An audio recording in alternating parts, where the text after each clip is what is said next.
ao Bendita Hora, o melhor programa da tarde, aqui direto da Rede Vida, né? Ao vivo da Rede Vida, pro Brasil inteiro. Olha aí que beleza.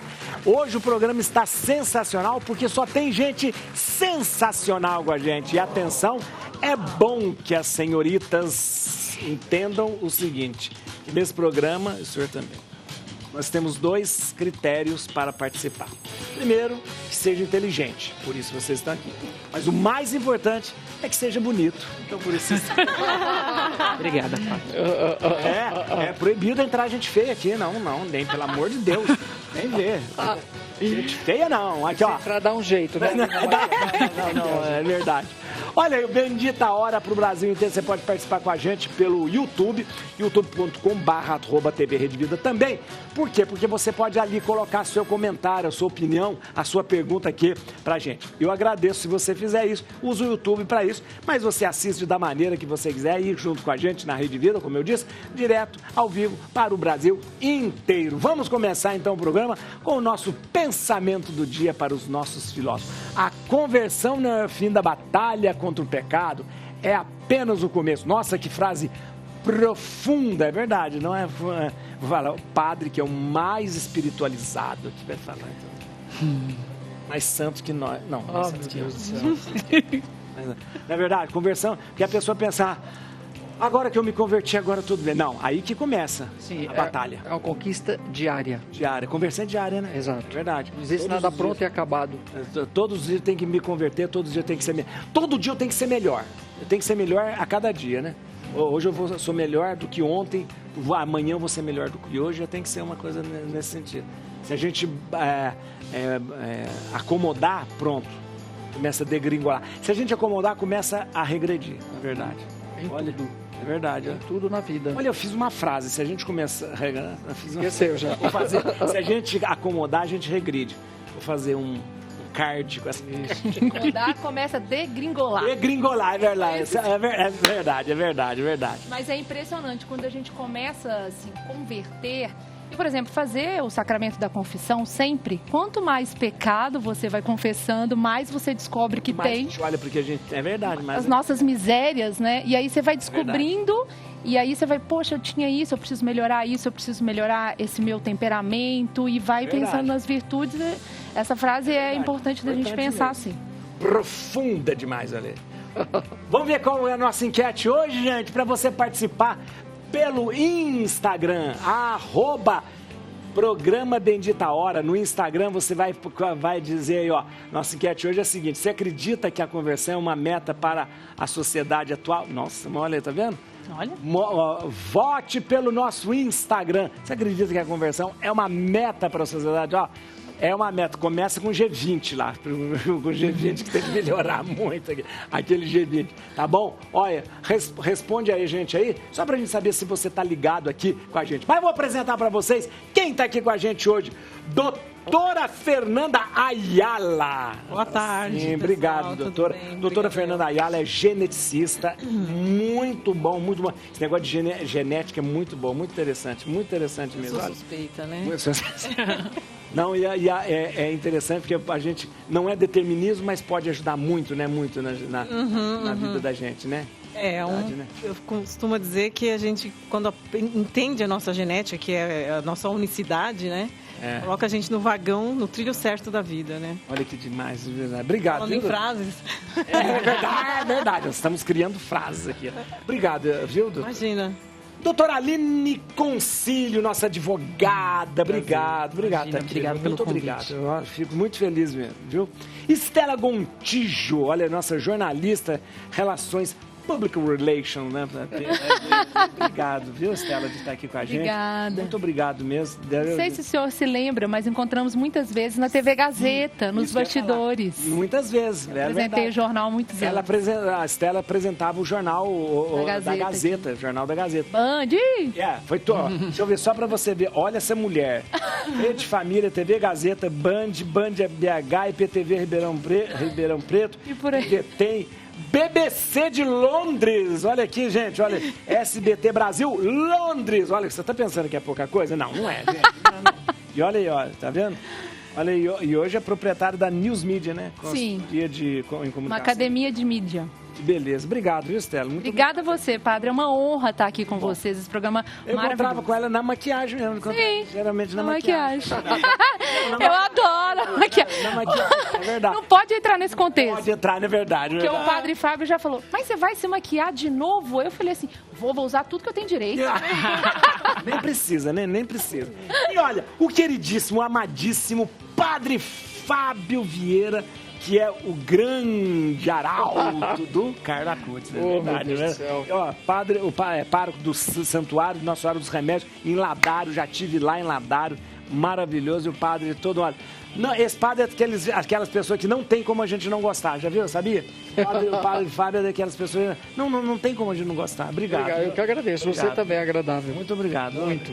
Obrigado, Ale. Você me ensinou a tomar um drink maravilhoso. Foi, que eu ensinei pra ele, foi o Negroni. O Negroni não pronto, feito lá. Maravilhoso o Negroni, muito bom, muito bom. Aliás, podia servir Negroni. Mentira. Boa ideia, padre. Ninguém sabe o que tem aqui, ó. Pode ser que pode ser que...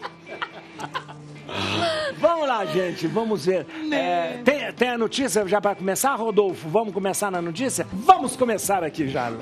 Vamos aqui, ó. Muito bem. Carlos, sim, eu não. Padre Fábio Vieira, novo livro, atenção, prefácio por Antônia Salzana Acutis, que é a mãe do Beato. Olha aí, e é o livro do... Cadê o livro? Vamos mostrar aqui, olha aqui, ó. O seu autografado. Olha que livro pela editora Canção Nova, já foi lançado, best-seller, já, é verdade, olha, ó.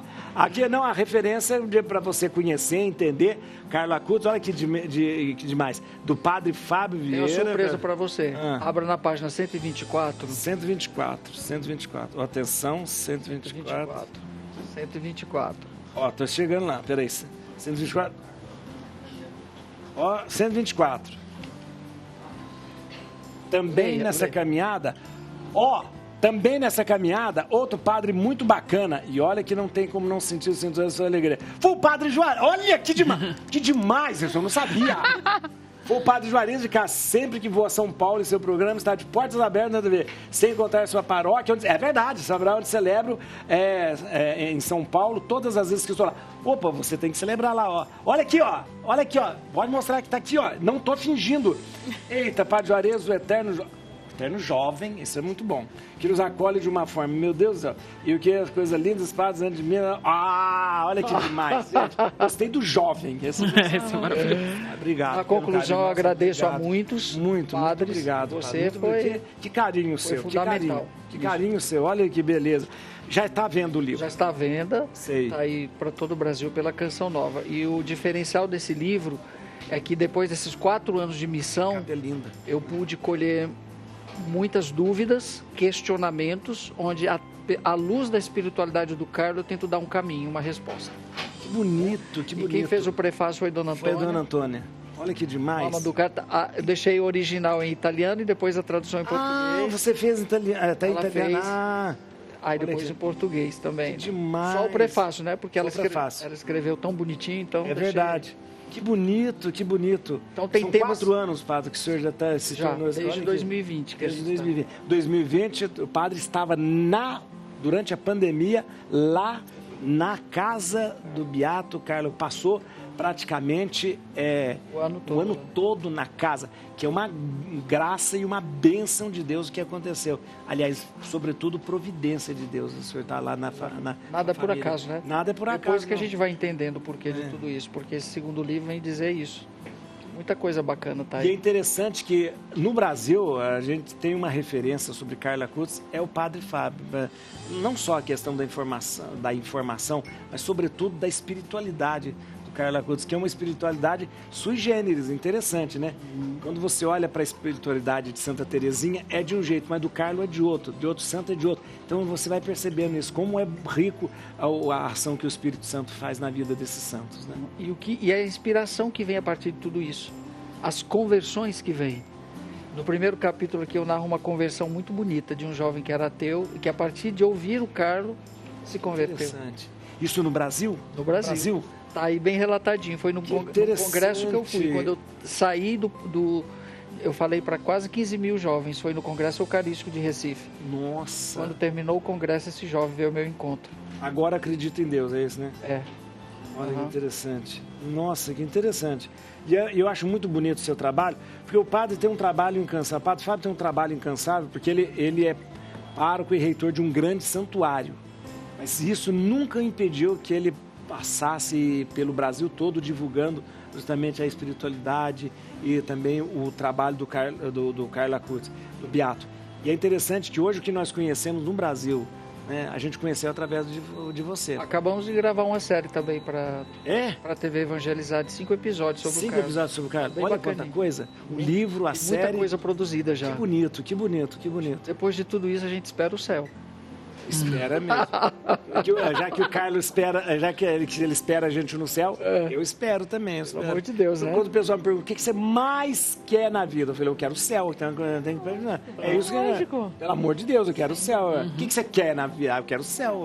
Né? Mesmo com as nossas imperfeições, mas o importante é não... A finalidade é o céu. De vez em quando a gente pega uns atalhos, mas é preciso voltar para o caminho. É verdade. Aí é a conversão. Por isso que é uma conquista diária. Por isso tem que todo dia. Que às vezes a gente pega atalhos, ou nos levam para atalhos. É verdade. Tem situações que às vezes te provocam. E, né, quanta gente, por exemplo, às vezes eu penso em tantos padres como nós, que se suicidam, por exemplo. É uma coisa dura. É um atalho que não tem retorno. É uma coisa dura. E quantas outras coisas. É verdade. Famílias, pessoas. É verdade. Ô, padre, o livro ele já está à venda nas livrarias católicas. Está distribuído pela Canção Nova. Pela Canção Nova. Pela editora Canção Nova. De repente, se você tem uma livraria aí na sua cidade, você pode pedir a Canção Nova. E quando a gente vai em missão também, a gente sempre leva. Também leva o livro. Saindo daqui, estou indo para Vinhedo, Campinas. Vinhedo, Campinas. E depois Juiz de Fora. Congresso Eucarístico Juiz de Fora. Meu Jesus! Pelo amor de Deus. Na paróquia da Estela, Santuário Santa Rita de Cássia, agora em Campinas, amanhã às 18h30. Ah, é? Em Campinas? É em Campinas, agora eu tô lá. Você tá lá agora, então? E a gente tá levando o padre pra lá já algumas vezes. Foi muito sucesso. Ah, viu? Olha! É, porque eu conheci o padre nas redes sociais, fazendo live também. Teve toda aquela história, né, padre, do corpo do Carlos. Houve muita especulação. Sei. Naquela época em casa, 2020. O corpo incorruptível, né? E o padre sabe explicar bem sobre isso. Eu não vou falar. É interessante, Ele explica bem. E aí eu falei, sou jornalista, eu estava fazendo lives nas redes sociais sobre evangelizando mesmo nessa época difícil para as pessoas, levando uma mensagem. E aí eu procurei quem que viu esse corpo ser retirado, ele viu, né? Ser desenterrado. Quem que viu? Aí encontrei o padre, não acredito, um padre brasileiro. Que estava lá na exumação. Testemunhou. E isso é totalmente jornalístico, totalmente informativo e mostra aí para as pessoas o que é a verdade. Então fiz uma live com ele e começamos a ficar amigos, né, padre? Você estava na exumação, né? Você estava na exumação. E viu o corpo sendo tratado. Na hora que abriu, ele estava lá, ele estava... Impressionante. E depois você acompanhou todo o tratamento que foi feito? Uma vez só que eu fui, aí foi levado para uma capela que foi preparada na Casa dos Capuchinhos, lá em Assis. Aí a equipe de legistas, né, teve todo um ritual, bispo, tudo, aí foi levado para lá, porque aí ia começar o tratamento de um corpo de um jovem que é candidato a santo. Né? Embora tenha acontecido o fenômeno de não ter se decomposto o corpo, né? Mas não é isso que diz que é santo. Não né? Justamente. Mas não deixa de ser um sinal. É um sinal, Aí foi feito todo o tratamento que a ciência, agora de mumificação mesmo, né? Para não decompor mais. Porque agora tem contato com muito oxigênio, com tudo isso, né? Mas estava perfeitinho, padre, parecia que estava dormindo. E sereno, né? Sereno. Dormindo. Lógico, estava assim, escuro, ressecado. É por causa da oxidação, né? Da oxidação. Mas assim, pele, unha, cabelo, tudo perfeitinho. Interessante. Na verdade é interessante, isso não é um sinal da santidade, sinal da santidade são as virtudes que a gente vive. Porque se fosse assim, São Francisco não seria santo, sobrou nada, né? Sobrou nada, é verdade. São as virtudes, muito simbólico no dia da beatificação que a Dona Antônia entrou com o coração, né? Os pais, na verdade. Que dentro do rito que reza, né? Da liturgia, entra uma relíquia antes de ser declarado santo ou beato. E Dona Antônia entrou com a relíquia do coração, que está lá em Assis também, está na catedral. Dona Antônia, eu fiz uma entrevista com a Dona Antônia, ela foi extremamente simpática, A gente exibiu aqui no programa. Muito, muito simpática mesmo. A Laura fez aniversário. A gente, olha, parabéns. Vem cá, Laura, para todo mundo ver você. A Laura fez aniversário ontem. Olha aí, parabéns. A Laura. Obrigado por tudo que você faz. Dedicada, alegre, sempre tão aplicada. Olha, viu? Muito bom, muito bom. Obrigado, viu? Aí a Laura, tem até música de aniversário. Vamos ver aqui, gente, vamos lá. Como funciona o teste genético para câncer? Entenda e veja os benefícios. O exame serve para tanto para identificar pacientes com a predisposição para diversos tipos de tumor, quanto para orientar profissionais na tomada de decisão sobre tratamento após o diagnóstico. Gente, eu sou muito interessado em querer saber dessa questão do teste genético, porque ultimamente a gente tem visto e escutado muito falar sobre os testes genéticos. E médicos também orientam a gente, faça o teste genético. Ah, você está com medo? Faça o teste genético. Né? Como que funciona, doutora? É assim, bom, genética, né, vem da palavra em grego, quer dizer origem, né? Então, a gente estuda tudo que é origem e hereditariedade, passado de transmissão, de pai para filho, de geração para geração. E hoje em dia, então, além das características físicas que vêm do pai e da mãe, 50% de cada, a gente também pode predizer riscos de doença. Como o senhor já disse, não é um determinismo, mas é uma predisposição. Por quê? Porque a maioria das características que a gente consegue ver de doenças, elas são multifatoriais, que dependem do meio ambiente. Tem, por exemplo, câncer depende muito da fumar, estilo de vida, comida, tudo isso, né? Tudo isso, industrializados. Então, isso, E então, cada órgão que a gente estuda tem um determinado tipo de cuidados para a gente definir. Então, isso veio tudo com o boom da Angelina Jolie em 2013. Que ela tirou as mamas, que a mãe dela teve câncer, então aí a mãe fez o teste genético, porque o indicado é a pessoa que teve o câncer fazer o teste genético para ver se... A pessoa que teve o câncer. Porque é mais fácil correlacionar, fica mais fidedigno o teste genético.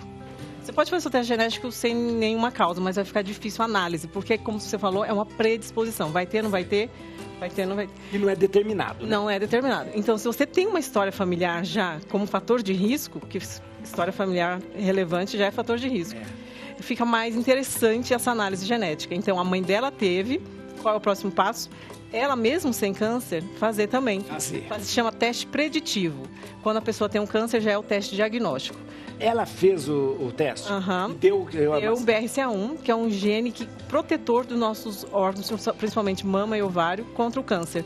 Se ela nasceu com falha neles, quer dizer que ela tem uma probabilidade de ter câncer em idade jovem. Ah, tá. Porque o câncer é relacionado com envelhecimento. Isso. É o acúmulo de mutações. Ah, entendi. Porque o câncer é mutação de células. Exato. O meio ambiente vai danificando nossas células e a gente vai consertando pelo nosso eficiente mecanismo contra o câncer. Chega um momento, na idade de 70 anos ou mais, a gente vai ficando ineficiente. Aí acontece o acúmulo. Ah, tá. Aí, é mais fácil você desenvolver um câncer. Isso. A pessoa vai morrer de câncer ou de doença cardiovascular. E não é estranho isso, certo? Agora, uma pessoa com 50 anos tem um câncer, com 30 anos câncer coloretal, 30 anos câncer de mama, chama atenção, não chama? Aí o nosso papel é estudar a família. Vamos estudar a sua família. Deixa eu ver como é que é a sua agregação familiar em relação a câncer, por exemplo. Ah, interessante. E aí, a partir daí, a gente oferece um teste genético específico para câncer, que é um painel, um grupo de genes conhecido, já relacionados, associados ao câncer. Mas, por exemplo, quando faz esse teste genético, é para câncer de modo geral? Ou vamos supor, específico, por exemplo? Específico. Mama e tal? Sua história é mama. A história da pessoa que vem me consultar é mama. E a história familiar dela é mama, ovário, aí eu ofereço. A gente que estuda sabe, mama junto com ovário, junto com pâncreas, junto com melanoma. Mas mesmo assim não é uma regra, né? Porque, veja bem, o Carlos morreu de uma leucemia fulminante, a do tipo M3. Terminou na terça, morreu de quinta para sexta. E eu perguntei para Dona Antônia, existe alguém na família? Nós fizemos em todo mundo. De repente, alguém pode ter e não tem. Não teve ninguém nem indício disso. É uma ressalva sobre doenças hematológicas. É diferente. Eu perguntar agora, minha mãe teve linfoma. Não, ainda não, a gente não achou associação com hereditariedade. Olha, com câncer hematológico, então não tem hereditariedade. Está nesse estudo, mais de 3 famílias com leucemia, aí a gente pode pensar. Um grupo, já um painel específico. Interessante. Mas é uma coisa que ainda está em... É porque quando fala câncer, a gente entende que é tudo. É o câncer sistêmico, né? O caso dos cânceres. Mas você estava dizendo, então de repente você desenvolve para alguns cânceres correlacionados. Isso. Assim. Aí eu entendo, aí eu estudo agregação familiar e na minha cabeça eu correlaciono. Isso pode ser uma síndrome de predisposição ao câncer mama e ovário. Essa aqui, é a síndrome de predisposição ao câncer colo-retal, que vem junto com o estômago, trato gastrointestinal. Aí a gente oferece painéis diferentes de estudo. Deixa eu te falar uma coisa. Tem preços diferentes. Esses testes, o que geralmente é quando a gente fala de testes, a pessoa fala, é muito caro. É muito caro. Não são testes oferecidos pelo SUS, não são testes oferecidos, não são testes geralmente que devem ser feitos, devem ser pagos. Né? A saúde complementar já tem incorporado na ANS, principalmente se a pessoa tem a doença. Tá. Se ela tem. Não assim, deu na minha cabeça que eu quero fazer prevenção contra o câncer. Não tem história familiar de mãe que faleceu. Não consegue. Não, né? Só se a mãe estivesse viva, aí seria oferecido para a mãe. A mãe. E se fosse encontrado na mãe uma alteração genética patogênica relacionada a câncer, aí ela teria o direito de fazer pelo plano de saúde. Interessante. É interessante isso. Muito interessante. A atitude da atriz não foi exagerada, não. A ciência concordou, não teria uma outra opção. A gente sabe hoje em dia que tem genes chamados de alta penetrância, aquele que leva a mais de 80% o risco de desenvolver câncer. O dela foi um desses. Então, a gente oferece uma terapia profilática, que é a retirada dos órgãos.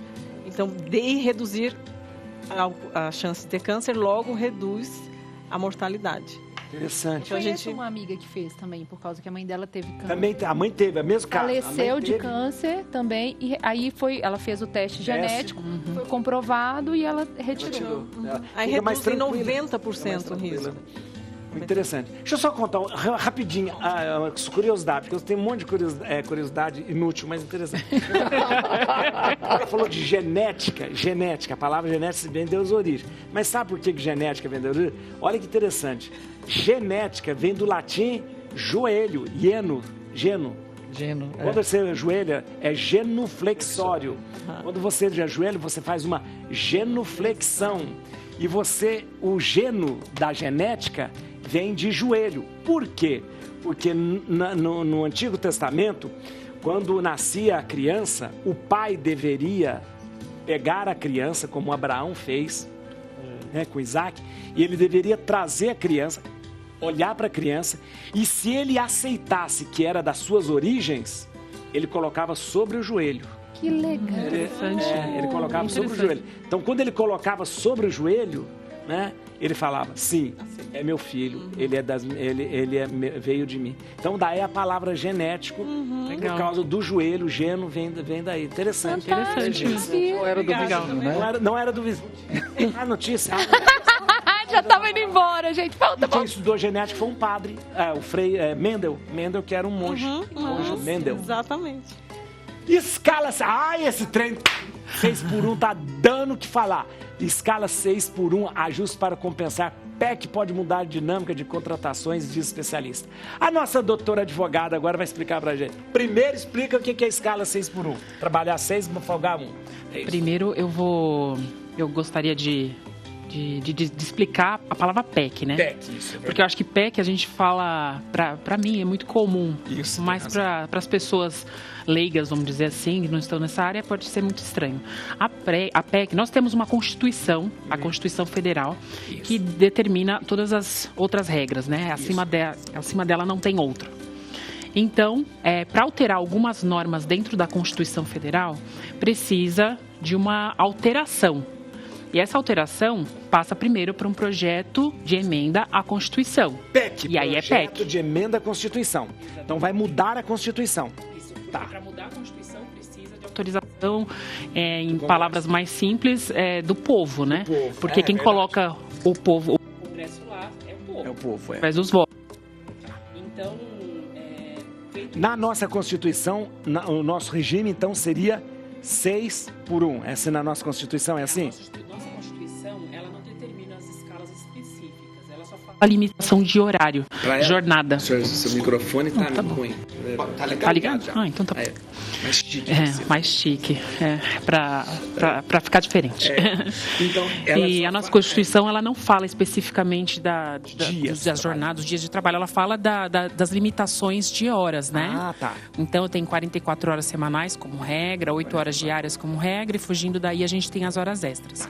Feita essa explicação inicial, que eu acho que é importante sobre as... 44 horas, só para 44 horas, a pessoa pode trabalhar ela de segunda a sexta, que seja 44, ou não? Pode ser de segunda a sábado, eventualmente. Segunda a sábado. Depende da jornada do dia. Não passando de 44 horas na semana, em regra completa. E aí 8 horas no dia também. Tem toda essa regra, tem que cumprir.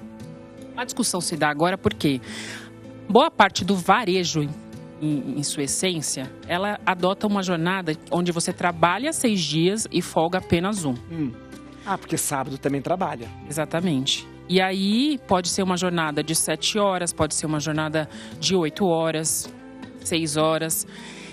Em regra, essa jornada de 6 horas não é cumprida, porque se você falar em varejo, ela se estende muitas vezes. Então já tem esse primeiro problema. Mas tem banco de horas, tem horas extras, tudo bem. Mas aí a gente entra na essência da jornada. Por que a legislação ela limita ali as 8 horas?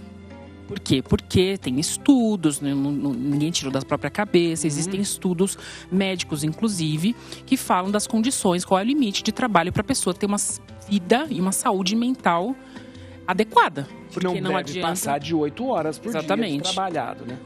A escala 6x1, ela está sendo discutida porque começou com, eu não vou me recordar o nome agora, uma pessoa no TikTok que trabalhava numa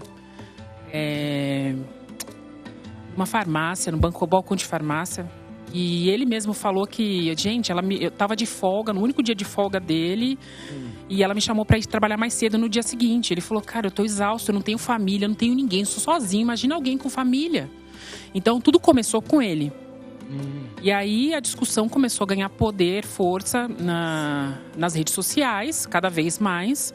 E aí veio o projeto de emenda constitucional que para a justiça, para o povo, assim, na Constituição, veio através da deputada Érica, né? Érica Hilton, Isso. Érica Hilton. E então ela que tomou a frente como responsável disso, mas foi em razão do começo das redes sociais, desse burburinho das pessoas falando, realmente eu não tenho vida. E, além de tudo isso, existem muitos estudos feitos, não só aqui no Brasil, que falam sobre essa necessidade de pausa. Esse trabalho extenuante tem causado diversos afastamentos. Para o senhor ter uma ideia, no ano passado, os afastamentos pelo INSS em razão de problemas de saúde mental, eu não estou falando de problemas de acidente de trabalho que eventualmente acontece, mas de saúde mental, só no ano passado foram 290 mil pessoas. Isso tem estatística, estudo pela Fundação Getúlio Vargas, salvo engano. Então, em razão disso, isso onera muito o SUS. Sei. Então, por isso tem sido essa parte das pessoas concordarem com essa mudança, porque não adianta você ter um funcionário cansado ou afastado que ele não te produz. Não está produzindo. Então, eu preciso de alguém que produza eficazmente. Não adianta ter uma múmia ali. Agora, desculpa, pode falar. Isso vai valer também para quem faz as leis? Aí é a discussão, porque a jornada deles é... Não, dos deputados? Pelo amor de Deus, começa um salário, 41 mil reais. Não, a jornada deles é 4x3, né? 4x3. Aí eles vão reduzir para 2 4x3, Assim, em tese, né? Em tese. Na prática, a gente deixa abaixo. É verdade. Depois a gente mete a lenda, é verdade. Mas só vai valer para os trabalhadores, nós meros mortais. 6x1 vai virar o quê? A 6x1, a ideia é deixar 5x2. 5x2. Que é o que boa parte já conhece, né? Trabalha de segunda a sexta, e, vamos dizer assim, e folga final de semana. No final de semana. Porque as pessoas Mas aí diminui as horas, vai haver a diminuição das horas trabalhadas? De 44 vai diminuir? Não necessariamente. Não. Porque assim, tem gente que trabalha menos do que 44. 44 é o limite, né? É o limite. Eu posso trabalhar 36, 40. Nem vai diminuir salário também, né? Não poderia. E essa é a discussão, dos empresários, né? Os empresários, a discussão deles cai justamente nesse ponto. E eu entendo, obviamente, quando eles trazem a parte de clientes meus perguntam, mas como é que vai ficar a minha parte? Porque assim, eu vou ter menos um dia esse cara para mim. Mas aí o ponto que você tem que pensar, o empresário teria que pensar, é diferente. Adianta eu ter, e aí eu volto naquele ponto, adianta eu ter o cara... Mais um dia... Por exemplo, os estudos dizem que assim, hoje, nas condições que a gente tem hoje de 6x1, eu consigo produzir 10 canecas, por exemplo. E aí uma caneca fica como pagamento, isso para uma explicação, uma analogia, fica como pagamento do seu empregado. 10 canecas. E aí, em tese, obviamente, tem todos os custos e tal. Em tese, você teria 9 canecas aí de lucro. De lucro, Aí, o que a proposta, os estudos têm entendido? Que com um funcionário descansado, feliz, sabe? Tem uma vida, ele consegue produzir 40% mais. Ou seja, você vai produzir 14 canecas. E ele vai... Uma caneca só vai ficar... Ele vai ter mais. Mas conhecendo o nosso brasileiro... Aí o salário, em tese, não teria... Conhecendo o nosso brasileiro, ele vai fazer o sábado e domingo bico. Ah, sim, mas aí é um negócio... É o problema do... Vai ficar cansado do mesmo jeito. Exatamente. Até porque o salário a gente sabe que não compensar o salário. Mas isso é para o CLT, né? Mas então... Isso para pessoa CLT. PJs, infelizmente... Uma pergunta. Existe algumas pessoas que são contra essa mudança, estão falando que essa questão das leis, das horas de trabalho, é cláusula pétrea. Não é. Cláusula pétrea não pode mudar. Cláusula pétrea pode mudar desde que exista um projeto de emenda à Constituição aprovada pelas duas casas, que é a Câmara e o Senado, 2 turnos, 3/5. Então, por isso que teve toda essa discussão, vamos dizer assim, esse burburinho, porque estava tentando aprovar 2 turnos, 3/5 dentro da Câmara dos Deputados. Entendi. Agora, esse projeto, uma vez aprovado pelo povo, né? Que são os deputados, ele vai ao Senado. No Senado, eles vai fazer o mesmo processo. Vai passar por uma comissão de Constituição e Justiça, vai ser analisado. Aí, chegando para os senadores, se os senadores concordarem, ou seja, as duas casas estão de acordo... Vai para sanção, né? Aí vai para promulgação, Aí ele vai ser Nossa, mãe, olha Porque aí. não precisa de sanção presidencial, não. Não se tiver aprovado, tá. não. Se tiver aprovado dessa forma, não. Eu trabalho de verdade, 7/0. Vamos ver aqui, ó, pessoal. Vamos lá. Agora para você. Jornalismo, uma carreira mais atual do que nunca. O jornalista deve atuar na defesa dos interesses da sociedade, relatando fatos e eventos de modo a compreender a intervenção que realiza. Então, nós temos aqui uma referência do jornalismo, a Estela aqui. Olha, obrigada. É verdade. Estela, eu acho... Quando a gente fala do jornalismo hoje, a gente fala de um jeito com muito mais carinho do que a gente falava antigamente. Porque hoje, com essa coisa de fake news, de todo mundo achar que é jornalista, você abre um canal, você vira jornalista, cada vez mais a gente precisa dessa profissão, né, que dá pra gente essa credibilidade naquilo que traz, né? É fundamental o papel do jornalista exatamente hoje em dia, porque quando a gente faz uma notícia ali no jornal, normalmente 8, 10 pessoas trabalharam em cima daquela notícia. Então tem uma checagem, a gente liga para as pessoas, a gente conversa com os órgãos oficiais. Então hoje o papel do jornalista é imprescindível. E hoje, é claro, cada um monta o seu canal, mas a gente percebe quando há uma verdade e aos poucos as pessoas vão... Você pode até começar esse canal, mas aos poucos as pessoas vão questionando, né? Será que isso é verdade? Será que não? Eu acho que é importante o papel, acho que o jornalista tem um papel também na sociedade. Muito importante, né? Por exemplo, de esclarecer, vamos supor, meus pais, né? Minha mãe, as tias, normalmente mandam uma notícia. Como que eu faço para ver se essa notícia é verdade? Vai na fonte, né?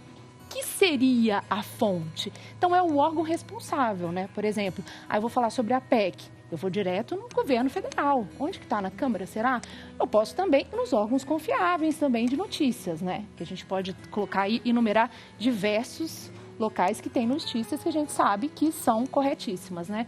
Então, é primordial a gente ter essa consciência. O papel do jornalista hoje é justamente informar as pessoas também de como checar essas informações. Isso é verdade, porque hoje a desinformação chegou a tal ponto que a pessoa não sabe identificar o que é mentira, o que é verdade, né? O que é verdade. Porque ele tem acesso a muita informação, né? E com a inteligência artificial, isso ficou um problema, é um problema muito maior, que hoje a gente não tem. A inteligência artificial começou muito rápido, já dominou, ela já, por exemplo, dominou uma parte da medicina. Outro dia eu estava conversando com uma médica que eles já usam inteligência artificial para analisar os embriões. Muito interessante. Porque há uma câmerazinha filmando os embriões para ver qual ali. É claro que isso, na nossa religião e tudo, não é uma coisa que seria correta, mas há uma análise para ver qual vai se desenvolver melhor ou pior. Então, qual que é a ética nesse caso? Entendeu? Então, qual que é o limite da inteligência artificial? Aí, voltando na informação, eu posso hoje pegar um vídeo. Posso até pegar esse vídeo que eu estou fazendo aqui, se a gente jogar, ele tá no YouTube, e posso mudar completamente a minha fala. Que a gente está vendo toda hora acontecer, né? Que a gente está vendo toda hora já acontecendo. Então, como que a gente checar? Onde foi o programa? Foi ao vivo aonde? Qual canal? Foi na Rede Vida, tal. Deixa eu buscar o que ela falou, na verdade. Então, é importante, vai demorar um tempinho, porque hoje em dia todo mundo quer tudo. Na verdade, não é no estalar do dedo, é no clique. É verdade, no clique. Então, a pessoa tem que realmente tirar alguns minutos. Peraí, eu vou repassar essa notícia? Vou tirar alguns minutinhos aqui da minha vida para dar uma olhadinha. Vamos ver se é verdade ou não. E a fundo no que está sendo dito. Aí viu que realmente é verdade, foi na Rede Vida. Viu o que eu falei no programa? Ok. Na verdade, o que colocaram ali não é verdade, o que ela falou foi isso. Mas tem muita questão também das falas tiradas ali do contexto. Que você faz os cortes, Os cortes dos políticos principalmente. Por isso que quando você vai fazer um media training de um político, é extremamente importante ele não cair em alguns temas que ali são temas que podem gerar esse tipo de notícia. Corte, a gente você prepara até um político para poder falar ali. A gente sabe também que hoje em dia tem também outras estratégias na política que eu não vou comentar aqui, que tem até cadeirada, né? Prefiro não comentar. Mas na política tradicional, uma política ética, o ideal é que você até evite certos temas para que sua fala não seja retirada ali do contexto verdadeiro. Mas por isso que a jornalista é cada vez mais importante, a profissão eu acho importante, cada vez mais importante que a gente tenha jornalista e jornalista Pergunta que não quer calar. Por que tiraram o diploma dos jornalistas? Então, isso foi, porque qualquer pessoa que faça. Qualquer pessoa pode realmente falar na câmera. Isso é muito discutido. Isso, inclusive, foi feito na época que eu ainda estudava jornalismo. Tem bastante tempo, por incrível que pareça. Mas cada um tem a sua opinião. Na época, tinham muitas pessoas que não eram formadas em jornalismo, né? Fazia rádio, fazia TV, mas não tinha, não era jornalista. A questão é pensar a responsabilidade da informação. Se eu sou uma digital influencer, se eu sou uma médica, uma advogada como vocês, qual é a minha responsabilidade na informação? Eu tenho uma responsabilidade, porque eu influencio. O senhor, então Padre Fábio, influencia pessoas. Então, nós todos temos que ter, hoje em dia, essa consciência. Eu tenho responsabilidade sobre o que eu falo. Será que eu estou falando algo que vai gerar... Porque o que o que o senhor fala aqui pode gerar algo em casa. Por isso a responsabilidade é muito grande. Por exemplo, me preocupa muito hoje na internet, a pessoa que aparece e fala, eu sou doutora tal. De repente não é doutor coisa nenhuma, e está lá emitindo uma opinião, e a pessoa de repente acredita, né? Uma coisa. Então, por isso que eu gosto muito quando vocês vêm aqui, porque a gente está numa TV que tem uma ética, que tem um trabalho, tem uma responsabilidade. Então você fala... A gente está falando com a médica, está falando com o advogado, está falando com o jornalista, alguém que realmente pode falar, né? Tem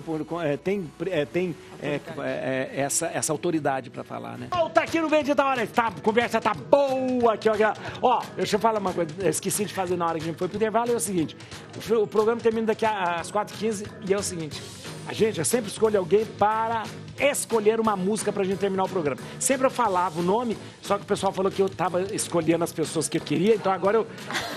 Que coisa aqui, ó. Agora eu sorteio. Vamos pegar esse número aqui que eu não vi. Número 4. Quem é o número 4? É a doutora Fernanda Ayala. Escolhe uma música para terminar o programa. Fala uma música da sua vida. Fala uma música da sua vida. Você gosta. Eu gosto daquela noite... Noites Traiçoeiras. Isso, Noites Traiçoeiras. Ó, Noites Traiçoeiras, atenção. Então, escolha... É o Rodrigo que tá lá? Escolha a melhor interpretação de Noites Traiçoeiras. Porque várias pessoas gravaram. Mas tem várias versões. Mas você escolha o melhor cantor das Noites Traiçoeiras, tá bom? Vamos lá. Aqui, ó, vamos ver. Obrigado. Vamos lá. Ó, mapeamento genético descobre doenças anos antes de aparecer, entenda. Deixa eu te falar uma coisa. Não é só em relação a câncer, o mapeamento genético, né? Em relação a doenças em geral. Mapeamento é um termo amplo, né? A gente estuda assim, a gente fala, nós geneticistas, a gente fala estudar o seu DNA, ó, de acordo com a sua predisposição genética da família.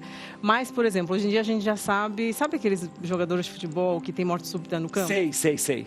É uma doença provavelmente genética. Olha, que nunca apareceu em exame, nunca apareceu nada. Isso a gente pode detectar também no teste genético. Colesterolemia, aumento do colesterol familiar, aquele que é difícil de baixar mesmo tomando remédio. Então, aumento do colesterol, diabetes. Diabetes também. Cardiopatia, né, doença do coração e câncer. Mas também hoje em dia está muito falando em Alzheimer. Alzheimer, olha que interessante.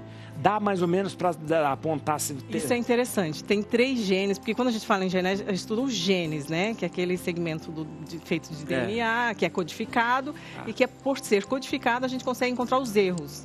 Tá. Então, a gente fala encontrar o erro antes para conseguir arrumar, tratar. Então, a doença do Alzheimer, quando tem os sinais, os primeiros sinais, ela vai levar 20 anos para ter a doença. Então, algumas famílias que têm pessoas com Alzheimer antes dos 65 anos, por exemplo... Alzheimer precoce. É Alzheimer precoce. Já pode fazer um teste genético para ver se tem a predisposição a ter o Alzheimer. Tem tratamento para o Alzheimer?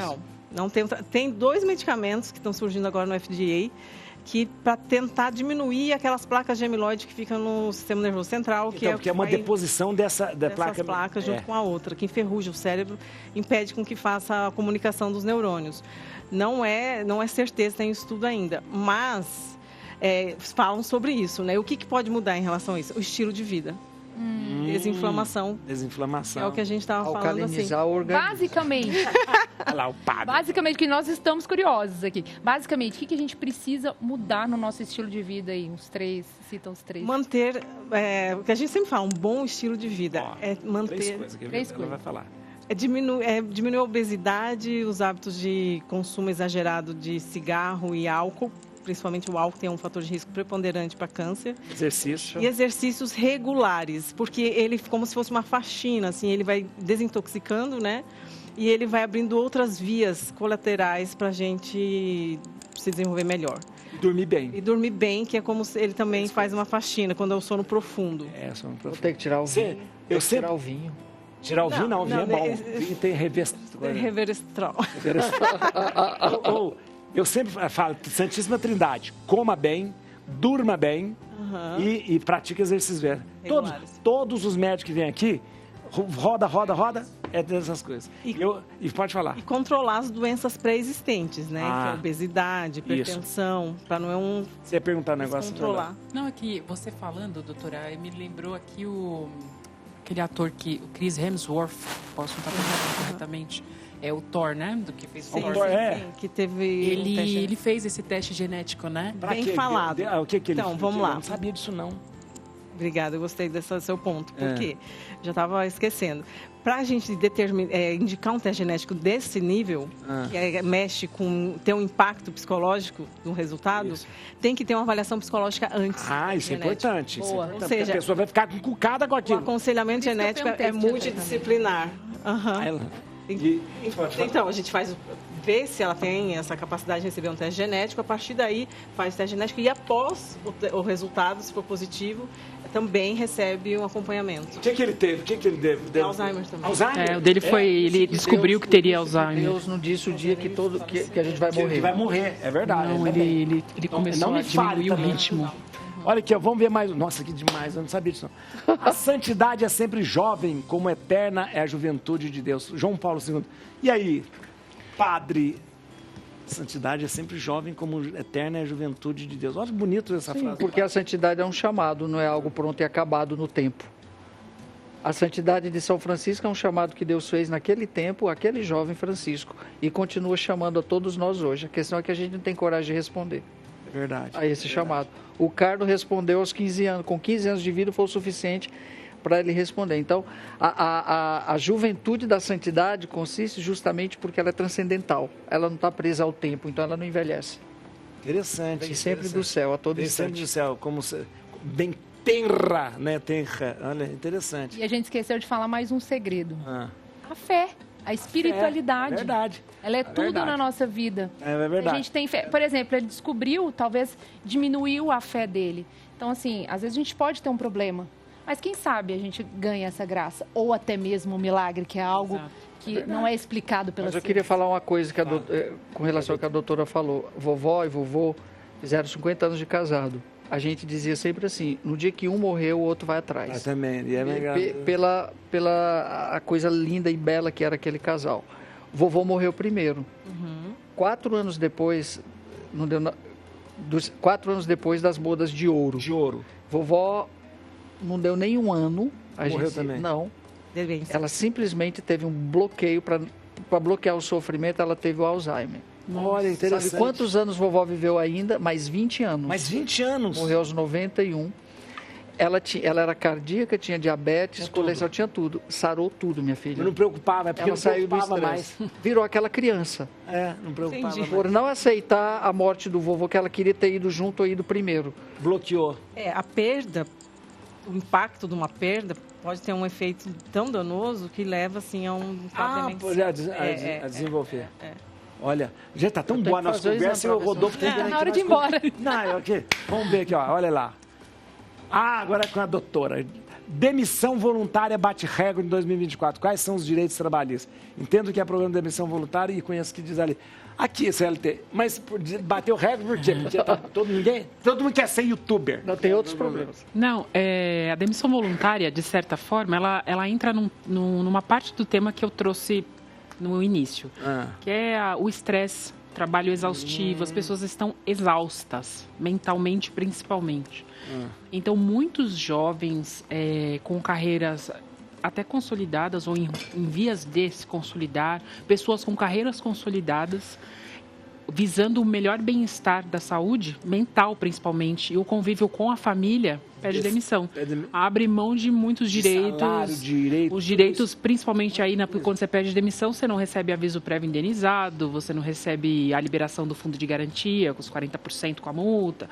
Olha que coisa, em vista da saúde. Em vista da saúde, muita gente faz isso. O programa de demissão voluntária, ele existe, não é necessariamente quando a pessoa pede, mas várias empresas fazem um tipo de programa, né? Não que é aquele que a pessoa vai por livre e espontânea vontade entregar a carga, de demissão, né? Isso está acontecendo bastante. Também. Mas o programa de demissão voluntária, algumas empresas, principalmente depois da pandemia, já existia antes, quando tem algum tipo de problema financeiro grande, né?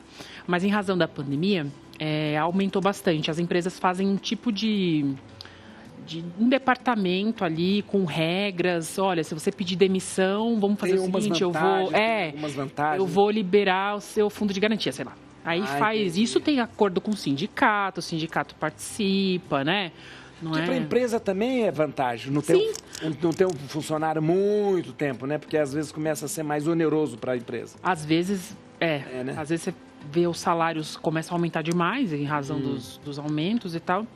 E para a empresa e para o próprio funcionário, o empregado, no caso, também muitas vezes não dá mais a relação, como toda e qualquer relação, a relação de trabalho, e não raras as vezes, ela é afetada, né? A relação já termina, não tem mais a empatia necessária para se manter aquela relação.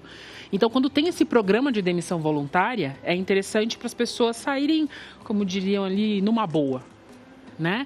Então, você fica feliz, eu fico feliz e tudo se resolve. Fora isso, é a demissão que a gente já conhece, né? Que é aquela demissão que você vai lá, entrega sua cartinha, cumpre o aviso, ou em casa, ou ali, ou enfim, não cumpre. E é isso. Não pode valer para o matrimônio, não. Não, isso daí para o meu marido nunca. Mais uma? Vamos lá, vamos mais. Carla Cutes, vocação para comunicação e testemunho para os comunicadores. Estela, você tem uma ligação com o Carla Cutes, não tem uma certa ali? Já deu para perceber. Tenho. Olha, eu sou muito amiga do Carla Cutes, porque o padre Fábio me apresentou ele e a gente ficou assim. Ficou assim, né? Olha assim. Não, mas meu testemunho, na verdade, depois que eu conheci o padre Fábio, eu estava tentando engravidar da minha segunda filha há 5 anos. Eu tinha tido um outro aborto, né? E eu já tentava ali. Então, quando eu conheci o Padre Fábio, ele logo foi tudo providência divina. Ele falou assim, Estela, depois de um tempo que ele estava na Itália, ele mandou as mensagens, estou indo para o Brasil. E eu tinha, quando eu estava, vou confessar aqui só para vocês, tá? Um segredo. Ninguém fica sabendo. Ninguém fica sabendo, vou falar rapidinho que eu sei que está terminando. Aí, quando eu vi ele no quarto do Carla Cutts, eu pensei, nossa, tudo que ele toca é relíquia, né? Mas eu não pedi relíquia para ele, nem nada. E aí, nem rezei nesse sentido. E aí, quando ele mandou uma mensagem, estou indo para o Brasil, vou voltar. Estou levando uma relíquia para você. Olha! E nessa época, eu morava em São Paulo ainda, mas não tinha contado para ele que eu tinha me mudado para a região ali de Campinas, Valinhos. E aí eu falei, nossa, que interessante, padre. Então, quando o senhor vier em São Paulo, o senhor me fala que eu posso pegar a relíquia. Aí ele falou assim, estou indo para Valinhos na TV Século XXI. E aí eu falei, então vem aqui em casa, dá uma bênção. Aí ele trouxe a relíquia de 1º grau. E aí, com aquela bênção que eu recebi, depois de 15, acho que 20 dias, eu descobri que eu estava grávida. E eu atribuo essa graça ao Beato Carla Cutts. Então, eu tenho só que agradecer ao padre que me apresentou. Nasceu a Catarina. Catarina! Olha Catarina. Ia ser Carlos, se fosse um menino, Carlos. Mas aí foi uma menina, Catarina. Que beleza. Quem sabe o próximo, quando ela tiver, Vai ser Carlos, vai ser Carlos. Acabou o programa. Tava tão bom esse programa, olha. Vamos ver o resultado da nossa enquete de hoje. Você acredita que a conversão é uma meta para a sociedade atual? Quantos por cento? 64,3%. Sim. 35,7%. Falou que não. Tá meio empatado esse negócio. Olha. Atenção. A música que a doutora pediu. Olha aí. Linda. Escuta. Sua presença é real. Olha a voz desse. Olha que. Olha, vamos lá. Doutora Fernanda, muito obrigado. Eu que te agradeço. Eu tenho um monte ainda de pergunta para fazer que tem que vir no outro programa. O programa tem que ser 6 horas. Tinha que ser mesmo, é verdade. Deixa a gente. Eu fico, cada coisa assim, fica aqui, ó. Fica pensando. Obrigado, viu? Obrigado. Atenção, se você quiser saber mais sobre genética, também se você é interessado mais sobre o teste também, tudo. Olha, vá no Instagram da doutora Fernanda. @DRA, doutora Fernanda Ayala. Com Y, viu, gente? Ayala. Tá lá, doutora Fernanda Ayala. Entra aí, siga, né? Começa a seguir lá. Mais coisas que você quiser saber é com a doutora Aline Concílio. Obrigado, doutor. Muito obrigado. Eu que agradeço muita coisa, foi muito bom. No Instagram é @Aline Concílio Advogada. Consiglio, viu? Aline Consiglio Advogada. Conselho em latim. Obrigado, viu? Estela Gontijo, olha aí a nossa jornalista. Atenção no Instagram, siga isso. Obrigado, Estela. Muito obrigado. Obrigada a você, padre. @Estela Gontijo, apresentadora TV. Estela com 2 L's aí, @Estela. Pode seguir a Estela lá, olha. Dou dicas de oratória. Dicas de oratória, que beleza. Isso. Você dá, mas faz cursos também? Ou cursos de oratória também. @Estela Gontijo, apresentadora TV. Que bom. E o padre Fábio Vieira, olha atenção, o YouTube é Devotos de Carla Cutts Brasil. No Instagram, @Devotos de Carla Cutts Brasil. E o Instagram dele, @Padre Fábio Vieira. Você vai estar onde? Esses dias agora? Amanhã em Campinas, às 18h30, Santuário Santa Rita de Cássia. Santa Rita de Cássia, olha aí. Muito obrigado, Deus abençoe vocês. Aumenta o som que o programa acabou. Seu problema, Figura, quem que é esse cantor? fale com Deus, Ele vai ajudar você.